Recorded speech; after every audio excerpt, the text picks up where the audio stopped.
जी। JEE है उसके विमल चंद जी। हम्म। इसके साथ ये परिसर मैंने खरीद किया है और इस पे मैंने बिजली का कनेक्शन की मांग करी।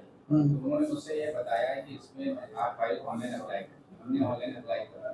उसके बाद उन्होंने मुझसे ये कह दिया कि इसमें कुछ परिसर में बकाया है। मैंने कहा इस परिसर पे जो बकाया दिख रहा है उसकी आप जांच कर लीजिए। उस परिसर में कभी रहे नहीं। सब कुछ गलत डाला गया और उनके ऊपर बकाया की राशि आ गई और उसका कलेक्शन नहीं लगा। फिर उसके बाद पैसे की डिमांड आई। अंडर टेबल की बात, प्रमाण दीजिए तो उसके कार्रवाई की जाएगी। आपको कुछ तो सर देखो, उसने आपको एक प्रोसेस समझ ली नहीं करती है। यदि वो उसमें क्वेरी लगा देता है कि ड्यूज, इस पर ड्यूज है या किसी भी केस है, तो आपको मैसेज जाता है, आप तुरंत उसको अप्लाई करिए। 7 डेज में उसको TFR लगानी होगी या फिर उसको विद रीजन रिजेक्ट करना होगा कि इस पर ड्यूज है। उसमें वो रीजन देगा, उस पर कनेक्शन नंबर देगा, उसको वो आपके पास भी आ जाएगा।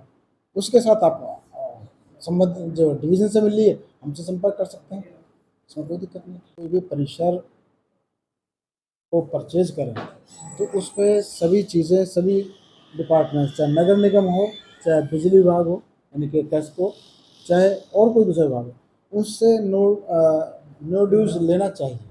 ये नियम होता है कि इस पर किसी तरह का कोई ड्यूज तो नहीं है। लेकिन हमने देखा है कि जो छोटी संपत्तियां हैं, जो मकान घर परचेज करते हैं, वो इस पर ध्यान नहीं देते हैं और जो उनको बताया जाता है कि इस पर कोई ड्यूज नहीं है उसी को मान करते हैं। आपने यदि संपत्ति की बात करी है, स्टार्टिंग में छोटी संपत्ति से होता है तब इतना बड़ा होता है। छोटी संपत्ति से मतलब जो बड़ा संपत्तियाँ आती हैं वो नो ड्यूज के लिए हमारे पास आते हैं कि इस संपत्ति पे कोई ड्यूज तो नहीं है। लेकिन इंडिविजुअल जो मकान खरीदते हैं उनका किसी के भी द्वारा कोई एप्लीकेशन नहीं आता कि इस पर कोई बकाया है या नहीं। अगर हम जैसे बाकी को देते हैं, इनको भी नो ड्यूज के लिए देंगे कि हाँ अगर बकाया तो बकाया बताया जाएगा, इतना इसमें निकल रहा है। सर इसके लिए मैं आपसे पूछना चाहता हूँ सर, क्या वो ड्यूज की बात कर रहे हैं सर? जैसे फॉर एग्जांपल के तौर पे अभी मेरी एक कस्टमर, बिजली नहीं आ रही है, ऊपर से 5 किलोवाट के जो मीटर्स लगाए गए हैं उसका कोई बिल भी नहीं आ रहा है और इस तरह से अचानक कोई अटेंडेंट किसी के पास लंबा चौड़ा बिल आया तो हाथ फेल हो जाएगा सर। क्या आप इसमें क्या कार्रवाई करते हैं? पहली बात तो है कि जो 5 से 9 किलोवाट के बिलिंग में आने का, उसको एजेंसी को लास्ट मंथ में डिबार कर दिया गया है। दूसरी एजेंसी इस महीने से काम कर रही है और सभी डिविजन्स को उसको निर्देशित कर दिया गया है कि जो बिल नहीं बन पा रहे हैं या ना बन पाएँ, 22 तारीख तक उनके बिल रीडिंग से लेकर के बना दी जाए। सर उसके जब 22 तारीख को होगा तो अचानक उनका बिल लंबा चौड़ा आ जाएगा तो वो क्या नहीं, करेंगे? ऐसा कुछ नहीं। और लंबा चौड़ा बिल का जो कंज्यूम किया वो तो देना ही पड़ेगा। ये बात दिया देना पड़ेगा। लंबा चौड़ा का मतलब बिल गलत आता है तो उसको सही किया जाएगा।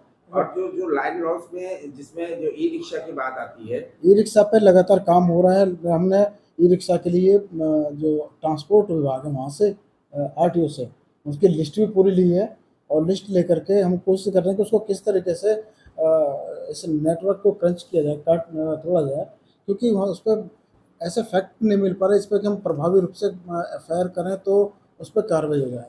क्योंकि ये लोग एक ग्रोह के रूप में काम कर रहे हैं और सरकारी जगह, पार्क अगैरह वगैरह ऐसी जगह ढूंढते हैं जहाँ पर कि उस ना तो लैंडलॉर्ड का कोई पता होता है, ना ही किसी जो व्यक्ति चोरी कर रहा है उसके पता होता है। इसमें हम ये भी कोशिश कर रहे हैं कि हमारे जो नाइट गैंग्स हैं, नाइट ड्यूटीज़ हैं, उसका कोई इन्वॉल्व तो नहीं है। ये भी इस पर जांच हो रही है अभी, क्योंकि पिछले दिनों चुनाव की वजह से विजिलेंस हमारी दूसरी जगह लगा दी गई थी, तो अब फ्री हो जाएंगे तो ये छापे लगने शुरू हो जाएंगे। सर इसमें कहीं ना कहीं हमारे पब्लिक के हिसाब से बात होती है लेकिन इसमें जेई साहब का कहीं ना कहीं इन्वॉल्वेशन आता है। आज की तारीख में सर, आज की तारीख में बिना मतलब अधिकारी इन्वॉल्व में इतना बड़ा केस नहीं होता है। 100-150 रिक्शे और 50 रिक्शा होते हैं तो कहीं ना कहीं सर आपके निम्न स्तर के अधिकारी, नीचे स्तर के अधिकारी जो जेई एसडी साहब कहीं ना होता है, उनका नाम इसमें आप क्या करते हैं? नाम आता है बिना प्रमाण के तो मैं भी इसमें कुछ नहीं कह सकता, जिनकी जिम्मेदारी रोकने की है। लेकिन आप भी एक चीज़ को समझेंगे कि ई रिक्शा का कोई निश्चित ठिकाना नहीं है, कभी कहीं होता है, कभी कहीं होता है।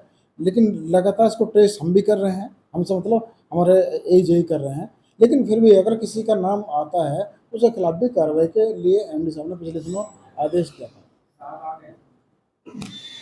सर में कलेक्शन नहीं मिलेगी, मगर आपके हिसाब से वो हम अंडर टेबल बात करते हैं तो कलेक्शन मिल जाता है, ऐसा क्यों? जब आपका नॉर्म्स ऐसा है तो ऐसा क्यों?